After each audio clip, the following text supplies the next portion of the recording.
पर्यावरण का हम लोग पार्ट 2 देखेंगे। अध्याय 1 हम लोग कर रहे हैं इसमें। तो अध्याय 1 में जो है कि पार्ट 2 है। पहला पार्ट हम लोग पढ़ चुके हैं जिसमें हम लोग पर्यावरण के बारे में जाने हैं, पर्यावरण कैसे बना है, पर्यावरण को जो है कि किन किन शब्दों से मिलकर के बना है, इन्वायरमेंट की उत्पत्ति कैसे हुई है, फ्रेंच भाषा से हुई है। बाकी इसकी संरचना के बारे में जाने हम लोग की भौतिक संरचना होती है, जैविक संरचना होती है। बाकी कुछ इसमें जो है कि पॉइंट जाने जिसमें आप जो है पिछले वीडियो में देखे होंगे। पर्यावरण संरक्षण अधिनियम कब आया था, वन्य जीव संरक्षण अधिनियम कब आया था, ये सारी चीजें हम लोग देख चुके हैं ना। मानव के साथ जो है पर्यावरण का कैसा संबंध है, इन सब सारी चीजों पे हम लोग बात कर चुके हैं। अब आज इस वीडियो में हम लोग देखेंगे संविधान में जो है ना, संविधान और पर्यावरण में संबंध है। यानी कि संविधान में जो है पर्यावरण को लेकर के क्या क्या प्रावधान है। यहाँ से आपका प्रश्न जो है सबसे ज्यादा बनता है कि पर्यावरण का जो है संबंध संविधान में किस किस जो है कि अनुच्छेद में उल्लेख किया गया है।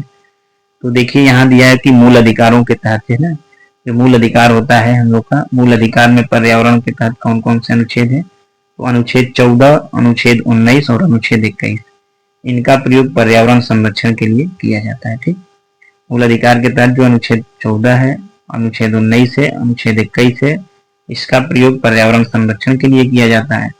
पर्यावरण संरक्षण का उल्लेख इन अनुच्छेदों में किया गया है, तो ये अनुच्छेद आपको याद करना पड़ेगा। मूल कर्तव्य के अंतर्गत देखेंगे तो मूल कर्तव्य में अनुच्छेद 51 क के अंतर्गत जो है क के अंतर्गत झ में यह कहा गया है कि भारत के प्रत्येक नागरिक का यह कर्तव्य है कि वह प्राकृतिक वातावरण माने क्या, जैसे वन है, झील है, नदी है, वनस्पति है, इन सब की रक्षा और इनका जो संवर्धन है, देखभाल है, ये सब करना क्या होगा, अनिवार्य होगा। ठीक ना, यानी प्राणियों के प्रति दया भाव रखे, पर्यावरण का सुरक्षा करे, ये सारी चीजों का जो है उल्लेख किसमें किया गया है। तो मूल कर्तव्य के तहत जो अनुच्छेद 51 क के अंदर 6 है, इसमें किया गया है। तो ये आपको याद होना चाहिए। तो ये अनुच्छेद आपको याद कर लेना है। अनुच्छेद 51 क, इसमें किसका उल्लेख किया गया, क्या कहा गया है, ये चीज आपको आना चाहिए। अब अगला है नीति निर्देशक तत्व के तहत क्या इसका उल्लेख है। तो जो नीति निर्देशक तत्व है, इसके तहत जो अनुच्छेद 47 है और अनुच्छेद 48 है। इन दोनों अनुच्छेदों में क्या उल्लेख है, तो इन दोनों अनुच्छेदों में राज्य के लिए जो है कि बताया गया है कि जो राज्य है वो देश के पर्यावरण के संरक्षण और संवर्धन और वन और वन्य जीव की रक्षा करेगा। यहाँ राज्य का जो है कि यह कर्तव्य है कि देश के जितने भी पर्यावरण है, पर्यावरण का संरक्षण करेगा, वहां के वनों का, वन्य में जो जीव है उनकी सबकी रक्षा करेगा। तो ये राज्य के लिए जो ये अनुच्छेद है, तो इसको अनुच्छेद को भी याद करना है। अनुच्छेद 47 और अनुच्छेद 48 से राज्य देश के पर्यावरण की रक्षा करेगा और उनका संवर्धन करेगा, उनकी देखभाल करेगा, जिसका उल्लेख इसमें किया गया है। ठीक, तो ये इतनी अनुच्छेद है जो संविधान में इसका प्रावधान है। अब हम लोग पर्यावरण पर जो मानव का प्रभाव है इसको देखेंगे कि पर्यावरण पर जो मानव का प्रभाव है ये किस तरीके से पड़ता है, कैसे कैसे मानव जो है इसको प्रभावित करता है पर्यावरण को। तो पर्यावरण में एक तो प्रत्यक्ष प्रभाव होता है जो हमको सीधा दिख जाता है, तुरंत दिख जाता है उसका प्रभाव, और एक प्रभाव होता है जो मनुष्य अप्रत्यक्ष होता है, जो बहुत लंबे समय बाद दिखती है ना। तो प्रत्यक्ष प्रभाव जो है ये सुनिश्चित करती है कि किसी भी क्षेत्र में आर्थिक विकास और भौतिक पर्यावरण को रूपांतरित करता है मानव, चाहे वो उसके लिए भले ही वो विनाशक के रूप में प्रस्तुत हो। अब इसमें हम लोग प्रत्यक्ष प्रभाव में देखें कि भूमि उपयोग में परिवर्तन। तो जो भूमि का उपयोग है इसमें जैसे कृषि में विस्तार और फसल के जो है उत्पादन के लिए, ज्यादा से ज्यादा उत्पादन करने के लिए क्या किया जाता है कि वनों को काट करके साफ कर दिया जाता है, घास क्षेत्र जो है उसको जला दिया जाता है, ताकि जो है कि यहाँ बड़े मात्रा में बड़ी भूमि पर हम कृषि कर सकते हैं। यहाँ व्यापारिक उद्देश्य से इन सारी चीजों को किया जाता है। तो ये मनुष्य के द्वारा किया जाने वाला प्रत्यक्ष प्रभाव में पहला है कि भूमि उपयोग में परिवर्तन। तो ये कृषि तकनीकी और ये जो अच्छे बीज का प्रयोग करके और ज्यादा से ज्यादा उत्पादन के चक्कर में व्यक्ति जो है कि भूमि उपयोग में क्या कर दे रहा है, परिवर्तन कर दे रहा है। ठीक, दूसरा है निर्माण और उत्खनन कार्य। तो निर्माण उत्खनन कार्य करके भी मनुष्य क्या करता है, पर्यावरण में जो है पर्यावरण पर अपना प्रभाव डाल रहा है, जिसमें तटबंध बनाता है, जो है कि सड़क बनाता है, पुल का निर्माण करता है। जैसे पुल का निर्माण करके कोई नदी है जिसकी धारा जो है कि उसकी दिशा अपने दिशा में जा रही है, वहां किसी नदी का जो है कि किसी नदी को जो है बांध बना करके उसकी धारा को क्या किया जाता है, मोड़ दिया जाता है, जिससे जो है कि बाढ़ बाढ़ की संख्या बढ़ जाती है, उस क्षेत्र में बाढ़ आ जाता है। ठीक है, तो निर्माण और ये उत्खनन कार्य के माध्यम से भी मनुष्य क्या कर रहा है कि पर्यावरण को प्रभावित कर रहा है। ये सब चीजें आपको लिखने के लिए उद्देश्य से जो है लिखने के लिए काम करेगा। और बाकी यहाँ से जो है कि आपका कथन निष्कर्ष की तरह, यहाँ डायरेक्ट क्वेश्चन नहीं बनता, यहाँ कथन निष्कर्ष की तरह जो है कि जैसे कथन देगा और स्टेटमेंट में से छांटना होता है। ठीक, तो यहाँ उस चीज के लिए ये सारी चीजें हैं। बाकी फैक्ट वाला क्वेश्चन यहाँ से कम बनता है। ठीक, अब तीसरा जो है कि मौसम रूपांतरण कार्यक्रम। बच्चे, मौसम में भी जो है कि मानव का प्रभाव पर्यावरण पर करता है। जैसे कृत्रिम रूप से बारिश करा देता है मनुष्य, जो है कि बारिश कृत्रिम रूप से कराता है। वर्षण के लिए जो है मेघ विजन में क्या होता है, जैसे आपको मेघ विजन यानी इसको क्लाउड सीडिंग बोलते हैं ना। और ये जो है कि इसका उद्देश्य किस उद्देश्य से, तो कहीं भी जो है कि बारिश कराने के उद्देश्य से कराया जाता है। और एक मेघ विजन एक ऐसी प्रक्रिया है, इसमें आप लिख सकते हैं मेघ विजन में जो है कि किसका प्रयोग किया जाता है, में कृत्रिम वर्षा कराने के लिए कार्बन डाइऑक्साइड और आयोडीन, ठीक, ठोस कार्बन डाइऑक्साइड का प्रयोग में कृत्रिम जो है कि वर्षा के लिए ठोस कार्बन डाइऑक्साइड, ये लिख सकते हैं आप ठोस कार्बन डाइऑक्साइड, और कार्बन डाइऑक्साइड के साथ में आयोडीन का जो है कि प्रयोग किया जाता है। इसको जो है कि अति शीतल बूंद में घनीभूत करके और जो है कि बादलों में जो इसको छोड़ा जाता है वायुयान के माध्यम से, जिससे वहां पर क्या होती है, मेघ विजन यानी वो कृत्रिम वर्षा होती है। ठीक, अगला है उपल वृष्टि करके को रोक करके। मान लीजिए कि कहीं बड़ी बड़ी जो है कि वो आ रही है, तो उसको भी रोकने का मनुष्य जो है उपाय बना चुका है, जिससे जो है कि वो प्रभावित होता है, इसका जो पर्यावरण है उसको प्रभावित होती है। चौथा है नाभिकीय कार्यक्रम। तो नाभिकीय कार्यक्रम ये इंपॉर्टेंट है, आप यहाँ इसको जरूर नोट करेंगे। नाभिकीय कार्यक्रम के माध्यम से भी जो है कि प्रभावित होता है पर्यावरण। जैसे कहीं कहीं जो है कि जो नाभिकीय कार्यक्रम है, आपके जो परमाणु रिएक्टर वगैरह हैं, ये सब कहीं कहीं लीक हो जाते हैं या जो है कि इसमें ब्लास्ट हो जाता है, जिससे पर्यावरण में एक बड़ी मात्रा में जो है कि क्या होता है, प्रदूषण फैलता है ना। तो इसमें कुछ जो है कि नाभिकीय कार्यक्रम में हम लोग ये लिखे हुए हैं, जैसे जो जो घटनाएं हुई हैं, जैसे भोपाल गैस त्रासदी हुआ, चेरनोबिल परमाणु दुर्घटना हुआ, एक 3 माइल आइलैंड दुर्घटना हुआ था। सबसे ज्यादा पेपर में पूछा जाता है। ये घटनाएं ऐसी हैं, ये जो है कि इसका प्रभाव पूरे पृथ्वी के पर्यावरण पर पड़ा है, और इस वजह से ये ज्यादा इंपॉर्टेंट हो जाता है आपका। ठीक है, तो प्राकृतिक पर्यावरण में इस तरह के जो मानव जनित परिवर्तन के प्रभाव ये अल्पकाल में ही परिलक्षित हो जाते हैं। ठीक है, परंतु ये जो है कि भौतिक पर्यावरण है उसको भी दीर्घकाल तक, लंबे समय तक ये प्रभावित करते हैं। देखने को तो तुरंत मिल जाते हैं, लेकिन जो परमाणु दुर्घटनाएं हैं, परमाणु जो कार्यक्रम, परमाणु संकट है, ये लंबे समय तक जो है कि वायुमंडल को, पर्यावरण को प्रभावित करता है। अब इसमें जो है आपका पहला जो परमाणु दुर्घटना हुई थी, भोपाल गैस त्रासदी, इसको भोपाल गैस त्रासदी है, इसका डेट आपको हूबहू याद होना चाहिए एकदम डेट के साथ। ये भोपाल गैस त्रासदी कब हुआ था, 3 दिसंबर 1984 को। 3 दिसंबर 1984 को भोपाल गैस त्रासदी हुई थी, और इसमें मिथाइल आइसोसाइनाइड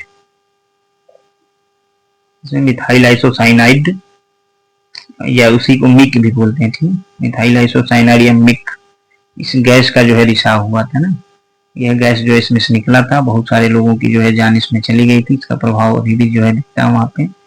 दूसरी घटना आपको चेरनोबिल परमाणु दुर्घटना याद रखना है। तो चेरनोबिल परमाणु दुर्घटना, ये चेरनोबिल जो है ना, ये जो है यूक्रेन में है, यूक्रेन का जो है कि चेरनोबिल जगह है, यहाँ पे ये घटना हुई थी, परमाणु दुर्घटना है, ये नाभिकीय कार्यक्रम के था ना। तो ये 26 अप्रैल 1986 को हुई थी, यानी 1984 में जो है कि भोपाल गैस त्रासदी, 2 साल बाद ही 1986 में ये चेरनोबिल परमाणु दुर्घटना हुई, ठीक, जो यूक्रेन में है। तीसरी जो दुर्घटना है परमाणु से संबंधित, वो है 3 माइल आइलैंड दुर्घटना ना, 3 माइल आइलैंड। तो 3 माइल आइलैंड जो है यूएसए का ये जो पेंसिल्वेनिया प्रांत है, पेंसिल्वेनिया प्रांत का जो है कि एक द्वीप है ना, और इसी द्वीप पर जो है परमाणु ऊर्जा उत्पादन केंद्र लगाया गया है और उसी केंद्र में ये दुर्घटना हुई थी जो 28 मार्च 1979 को, 28 मार्च 1979 यानी 28 मार्च 1979 नवासी को हुई थी। अब जो है कि ये आपके 3 पर्यावरण जो है परमाणु दुर्घटना थे जो आपको अच्छे से याद रखना है, क्योंकि ये हमेशा जो है कि पूछता रहता है, हर पेपरों में पूछता रहता है। अब जो है कि मानव पर्यावरण संबंधित अवधारणाएं कौन कौन सी ना, यानी मानव और पर्यावरण के बीच में जो अवधारणाएं आई तो उस अवधारणाओं को हम लोग समझते हैं। जैसे इसमें सबसे पहली जो अवधारणा है नियतिवाद की अवधारणा है। आगे ये थाट में आप जो है जियोग्राफिकल थाट जब पढ़ेंगे तो वहां पर इसको और अच्छे से पढ़ेंगे। यहाँ बस पर्यावरण के दृष्टिकोण से थोड़ी सी चीजें बताई जाएंगी, बाकी नियतिवाद, संभववाद, नवनियतिवाद ये सारी चीजें आप थॉट में जो है कि अच्छे से पढ़ेंगे। 2-3 पेज का नोट्स होगा इसमें, ठीक। तो ये नियतिवाद की अवधारणा क्या है, तो नियतिवाद डिटर्मिनिज्म अप्रोच जो है ये अवधारणा मानव को क्या करती है, पर्यावरण का ही एक तत्व मानती है ना।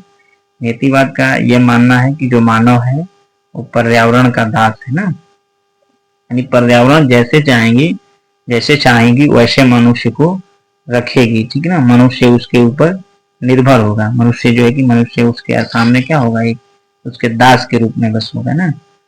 और ये प्रकृति को सर्वशक्तिमान, नियतिवाद में किसको सर्वशक्तिमान माना गया है, तो प्रकृति को सर्वशक्तिमान माना गया है। और जो इसमें मानव है उसको प्रकृति का दास माना गया है ना, यानी प्रकृति को सर्वशक्तिमान और नियंत्रक माना गया है। प्रकृति ही मनुष्य को पर पूर्ण रूप से नियंत्रण। तो ये आपकी अवधारणा थी, ये स्टार्टिंग में जब मानव का जो है मानव आदि मानव के रूप में था उस समय के लिए सही है, लेकिन वर्तमान में जो है ये अवधारणा क्या है, इसका खंडन हो चुका है, क्योंकि मनुष्य जो है पर्यावरण में परिवर्तन कर सकता है। तो इसको अब हम लोग अगले वाले में पढ़ेंगे तो संभववाद में ही बताया जाएगा। तो अब इसमें देख लीजिए जो प्रकृति ने मनुष्य को बनाया है इस सिद्धांत पर यह आधारित है कि मैंने मनुष्य है, प्रकृति ने ही मनुष्य को बनाया है और प्रकृति ही मनुष्य को जो है अपने ही हिसाब से आगे बढ़ाएगी, चलाएगी जैसे चाहेगी ना। अब इसमें देख लीजिए कि जो नियतिवाद की अवधारणा है इसके समर्थक कौन कौन है, तो 2-3 लोगों का नाम आपको याद रखना है। जैसे रैटजेल को इसका जो है कि वो माना जाता है नियतिवाद अवधारणा का प्रवर्तक। इसके बाद हमबोल्ट भी जो है नियतिवाद को मानते हैं, रीटर भी जो है कि नियतिवाद को मानते हैं, ठीक ना। इन लोग भी, ये सभी लोग जो है कि इसको मानते हैं। बाकी ये जो अवधारणा है इसका जो है कि प्रभुत्व जो है 1920 तक बना रहा। 1920 तक इसी को अवधारणा को सारे भूगोलवेत्ता जो है मानते रहे, ठीक। अब जैसे ही इस अवधारणा का खंडन हुआ तो अगली जो अवधारणा आती है नियतिवाद के बाद संभववाद की अवधारणा आती है। संभववाद यानी पॉसिबिलिज्म अप्रोच। पॉसिबिलिज्म माने संभव, यानी कि उसी का नियतिवाद का इसमें खंडन किया जाएगा। नियतिवाद ये मानता है कि जो प्रकृति है वो मनुष्य पे जैसे चाहे वैसे जो है अपना काम कर सकती है, उसको जो है प्रभावित कर सकती है।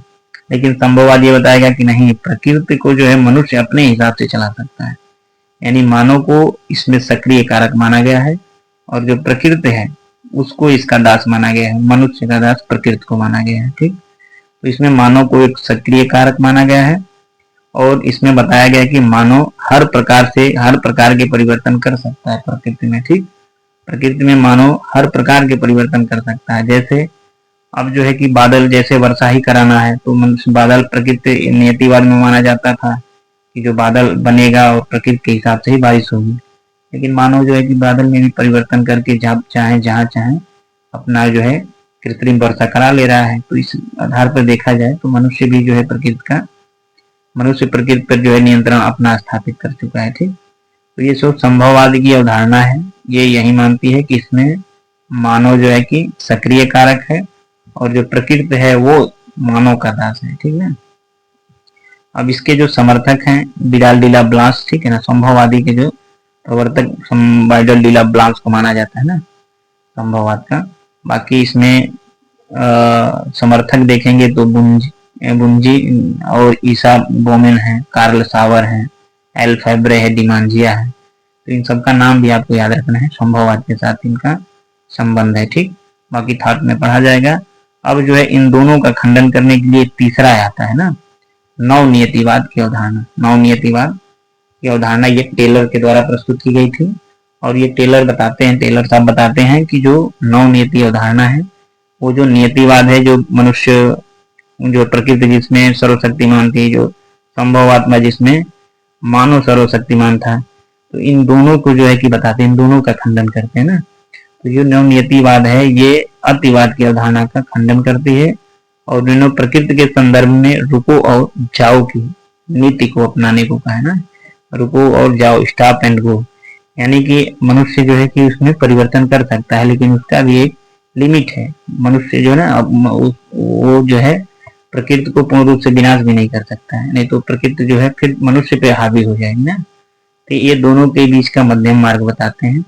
और ये जो नवनियति अवधारणा है, नवनियतिवाद, ये टिकाऊ और सतत विकास के संबंध इसी से रहती है ना। सतत विकास जो है कि अगर आपको करना है तो आपको नवनियतिवाद की अवधारणा का पालन करना पड़ेगा।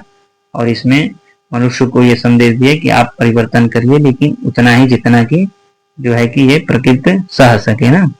प्रकृति जितना सह सके उससे ज्यादा नहीं कर सकते, ठीक। तो ये जो नियतिवाद के जो भूगोलवेत्ता हैं ये प्रकृति को एक पक्षीय दोहन की आलोचना की बात करते हैं और प्रकृति में ज्यादा दोहन विनाशकारी हो सकता है, इस बात को जो है ये बताते हैं। और इस हिसाब से रुको और जाओ, स्टॉप एंड गो, जैसे जो ट्रैफिक पुलिस जो होता है, पहले जो है लाल बत्ती जलती है तो रुकते हैं लोग, जब ग्रीन होता है तो जाती है, उस तरह का संकेत इन्होंने किया है कि पर्यावरण को आप इतना ही प्रभावित करिए जितना कि वो आपके लिए जो है कि खतरा न हो ना। तो ये है आपका नवनियतिवाद की अवधारणा, ठीक, जो ग्रिफिथ टेलर के द्वारा प्रस्तुत किया गया है। अब अगली जो अवधारणा है कृत्यवाद है, ठीक। कृत्यवाद यानी इसमें बताया गया है कि मानव पर्यावरण को एक सहनीय स्थिति तक ही परिवर्तित कर सकता है। कृत्यवाद का अर्थ है कि मानव पर्यावरण को परिवर्तित कर सकता है लेकिन एक सहनीय स्थिति तक, उससे ज्यादा करेगा तो फिर मानव को भी जो है उसका खामियाजा भुगतना पड़ेगा। तो ये कृत्यवाद की अवधारणा आपको पता होना चाहिए कि ये बताता है कि मानव जो है कि पर्यावरण को एक सहनीय स्थिति तक परिवर्तित कर सकता है। पांचवा है आपका मानकी दृष्टिकोण। ये मानकी दृष्टिकोण है, इसका इंग्लिश जो है कि नॉर्मेटिव अप्रोच होगा, नॉर्मेटिव अप्रोच। तो इसमें मानकीय दृष्टिकोण में बताया जाता है कि जो मानव एवं पर्यावरण के अंतर संबंधों को सर्वोत्तम आदर्श और स्थिति के रूप में प्रतिपादित किया गया है ना। मानव का जो दृष्टिकोण है, मानकीय दृष्टिकोण है, इस अवधारणा में मानव और पर्यावरण के अंतर संबंधों को सर्वोत्तम आदर्श स्थिति के रूप में प्रतिपादित किया गया, ठीक। अब अगला है छठवां जो दृष्टिकोण है वो पारिस्थितिकी दृष्टिकोण है, इकोलॉजिकल अप्रोच है। तो इसके अंतर्गत मानव को पारिस्थितिकी तंत्र का एक घटक मानते हुए पर्यावरण के साथ उनके संबंध को पारिस्थितिकी दृष्टिकोण के अंतर्गत रखा गया, ठीक। तो ये भी जो है कि पारिस्थितिकी दृष्टिकोण भी मानव को क्या मानता है, घटक मानता है, पर्यावरण का एक घटक मानते हुए इसको उसके साथ जो है कि जोड़ता है, ठीक। अब जो है कि ये आपका हो गया मानव के साथ जो है कि मानव और पर्यावरण की जो अवधारणाएं जो विकसित हुई हैं, ये 6 अवधारणाओं का नाम और इसकी जो है कि क्या मतलब है, इसका क्या अर्थ है, ये आपको जानना जरूरी है, ठीक। बाकी इसको और डिटेल से हम लोग थॉट वाले में पढ़ेंगे। बाकी और कुछ महत्वपूर्ण पॉइंट्स में देख लेते हैं, नोट्स है। जैसे आप सुने होंगे कि जो दक्षिण पूर्वी संयुक्त राज्य अमेरिका है वहाँ की एक नदी है जिसका नाम क्या है, टेंसी नदी ना। तो टेंसी नदी को पहले वहाँ का क्या कहा जाता था, नरक कहा जाता था ना, क्योंकि ये बाढ़ लाने में जो है माहिर थी। जैसे हम लोग यहाँ बिहार में कोसी नदी है, उसी तरह से जो है कि ये टेंसी नदी दक्षिण पूर्वी संयुक्त राज्य में बाढ़ लाने के लिए क्या थी, फेमस नदी थी। अब जो है कि इस पे एक जो है टेंसी बांध परियोजना, टेंसी नदी घाटी परियोजना चलाई गई टीवीए के माध्यम से, जो टेंसी वैली अथॉरिटी है।